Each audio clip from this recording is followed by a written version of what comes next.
I was able to visit a program in Chicago, Illinois, a Grow Your Own program that was a state program. So they had they worked with the legislature to enact a statute that actually activated the funding for a program, and it was targeted primarily for adult learners. So it was funded it's funded by the state. It's been around for about 15 years.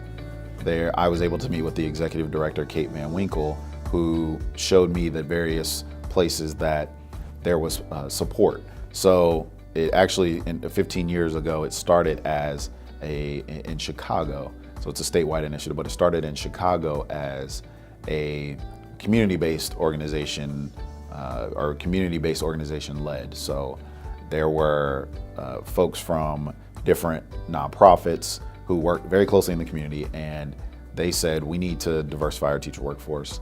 And they worked with the state to get this support, and they were the ones that sort of drove it. So they would help to identify those. They brought in college partnerships with some of the local colleges and universities, including Chicago State University, Governor State University, Northeastern University. And they, with that partnership, helped to identify the candidates who they thought would be successful moving forward, whether it was through obtaining their post-secondary degrees or ultimately becoming good classroom teachers.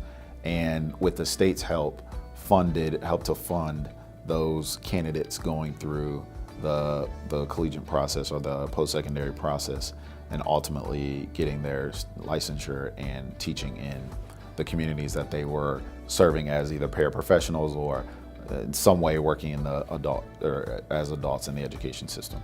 There was one in particular that really struck with me. There was a Native American student who had an awful experience with the education system.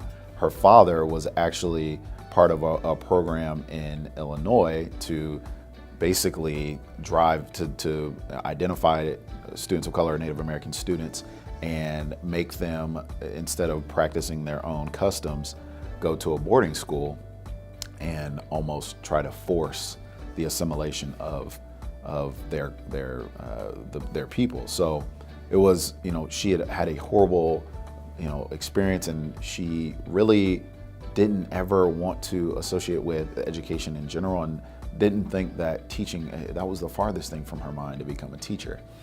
So when she heard about the Grow Your Own program, at first she was, didn't want to have anything to do with it, but she was able to meet with some of the folks who had gone through the programming, and she herself was raising one of her family members who was a young man around 10 or 11 years old at the time, who lost his parents. And she realized that in order to, change the perception of not only her people, but people of color, traditionally disenfranchised, marginalized communities, the people who are leading the charge are the educators. They're the ones who really had to make that change and impact children, so that they are the ones that carry on that work. And she gave it a chance, she gave it a try, she ended up loving it. There are a lot of programs that can identify talent. There are programs that can identify people who are interested in education. But I think one of the big issues or barriers to diversifying the teacher workforce is the retention aspect. It's not just recruiting, but it's also retention. And I think having the community play such a vital role and an impactful role in identifying candidates and really picking out those candidates who they feel like are invested in the community that they're teaching in. Because to be honest, there are times where teaching in communities or teaching in general can just be difficult.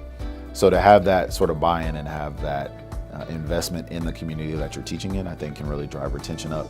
And it's shown in the program that these are teachers that feel like, I'm going to be a lifelong educator. This is something that I'm not going to just stick with for a year or two or three, but actually use this teaching as a way to influence my community as for the rest of my life and for the rest of my children's lives.